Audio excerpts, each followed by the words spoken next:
finally, Eclipse Day. Finally. We, the city of St. Joseph, the people of St. Joseph, and the people who are now in St. Joseph, everybody's been preparing for this day forever, and it's finally here. The question, are we going to get to see it? Well, we are looking at clear skies out there right now, so a good start. Unfortunately, some showers and thunderstorms to our north and down towards our south, bringing us a pretty good chance to at least see some partly cloudy skies come about 1 o'clock this afternoon when we're expecting totality. So definitely something to keep in mind. So if you are headed out, make sure you're drinking lots of water because we are going to see some pretty warm conditions across the area this afternoon. But if you want to take a look outside right now, a pretty nice start across the area, a little bit windy, so that wind is going to make things feel just a little bit better here as we head into the afternoon hours, and we do start to see that heat build in, but you can already see some cloud cover building in across the area, and that is thanks to a few areas of showers and thunderstorms that we're keeping an eye on. But out there right now, it's 71 degrees in Maryville, 73 in Kansas City and here in St. Joseph, as well as up in Falls City. Albany actually falling down into the 60s this morning, but it looks like all of us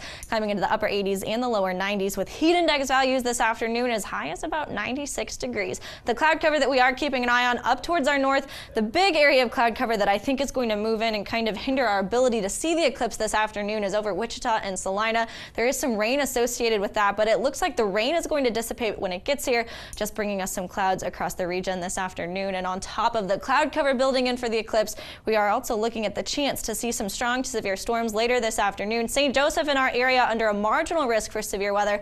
A little bit further up towards our north, they're under a slight risk. So what that means as we head into the afternoon hours is exactly what you can expect. It's a chance to see some scattered storms across the region. Winds up to and over about 60 miles per hour with some of the stronger storms, and hail between about 1 and 2 inches. There is a slight risk for tornadic activity as well. The good news with all of this is it is looking like it's going to hold off until after about 3 or 4 o'clock in the afternoon, but we are looking at the potential to also see some flash flooding across the region. We are under a flash flood watch. That goes into effect at 10 o'clock this evening and lasts through about 10 o'clock tomorrow morning. So we could see some rainy and some flooding conditions as we head into the early morning commute tomorrow. So definitely keep that in mind here over the next 24 hours. But what you can expect over the next couple of hours is partly cloudy to mostly cloudy skies here for the day ahead. We are tracking that chance for strong storms and flooding, but the good news with all of this is this system is going to drop temperatures actually a little bit below average as we head through the rest of the work week. Alex? All right, thanks, Molly.